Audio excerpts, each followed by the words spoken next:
एक गहरे जंगल के बीच एक बूढ़े साधु पीपल के पेड़ के नीचे ध्यान में बैठे हुए थे।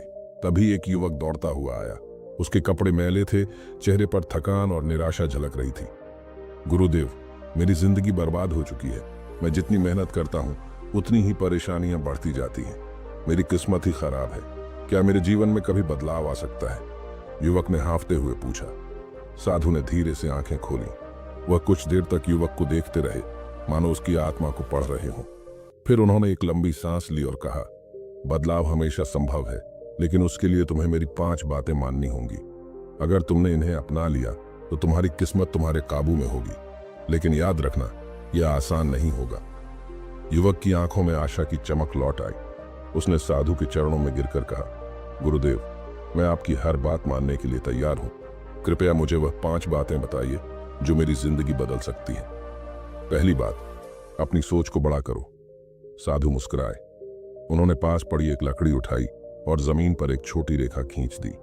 इस रेखा को बिना मिटाए छोटा कर सकते हो? युवक ने सिर हिलाया। नहीं, यह तो असंभव है। साधु ने लकड़ी उठाई और पहली रेखा के बराबर में एक लंबी रेखा खींच दी। अब पहली रेखा छोटी लगने लगी। यही जीवन का पहला नियम है, साधु बोले। अगर तुम खुद को बड़ा बनाना चाहते हो तो दूसरों को गिराने की कोशिश मत करो, बल्कि खुद को इतना विकसित करो कि तुम्हारे पुराने डर, कमजोरियां और असफलताएं खुद ब खुद छोटी लगने लगें। युवक सोच में पड़ गया। उसने पहली बार महसूस किया कि वह अब तक सिर्फ अपनी समस्याओं पर ध्यान दे रहा था, समाधान पर नहीं। दूसरी बात, मेहनत से ज्यादा सही दिशा जरूरी है।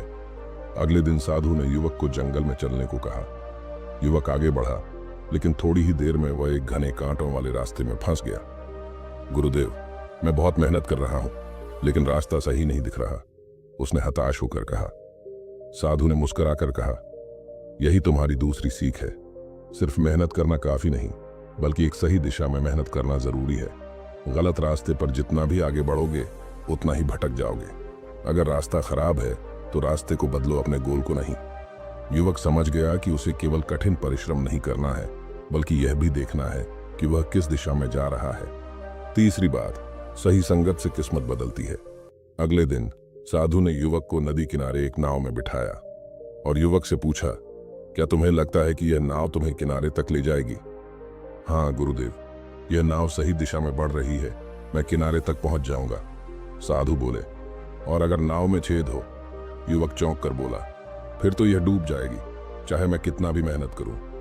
यही जीवन का तीसरा नियम है, साधु बोले।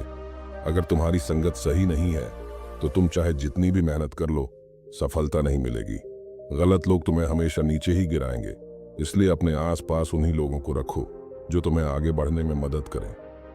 युवक को अपने जीवन के कई लोगों की याद आई जो हमेशा उसे निराश करते थे। उसे समझ में आ गया कि बदलाव कहां से शुरू करना है। चौथी बात, असफलता तुम्हें सिखाने आती है, रोकने नहीं। साधु ने युवक को पास के खेत में चलने के लिए कहा। वहां एक किसान अपनी फसल काट रहा था। तभी साधु ने युवक से कहा, यह किसान हर साल बीज बोता है, लेकिन कभी कभी फसल खराब भी हो जाती है। क्या इसका मतलब यह है कि वह खेती करना छोड़ देगा? युवक ने कहा, नहीं गुरुदेव, वह फिर से कोशिश करेगा। यही जीवन का चौथा नियम है, साधु बोले।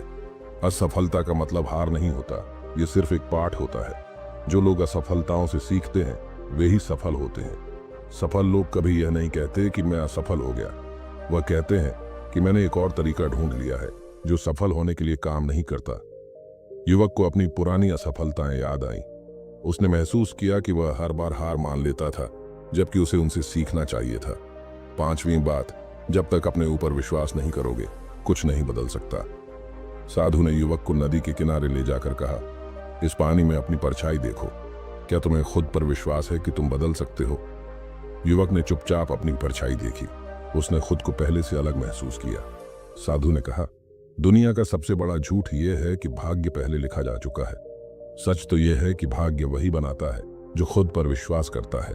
अगर तुम खुद पर विश्वास करोगे तो दुनिया की कोई ताकत तुम्हें रोक नहीं सकती। युवक ने पहली बार खुद को सशक्त महसूस किया। उसने साधु के चरणों में प्रणाम किया और कहा, गुरुदेव, आपने मेरी जिंदगी बदल दी। मैं अब नया जीवन शुरू करने जा रहा हूं। इतना कहने के बाद युवक वहां से खुशी खुशी चला गया।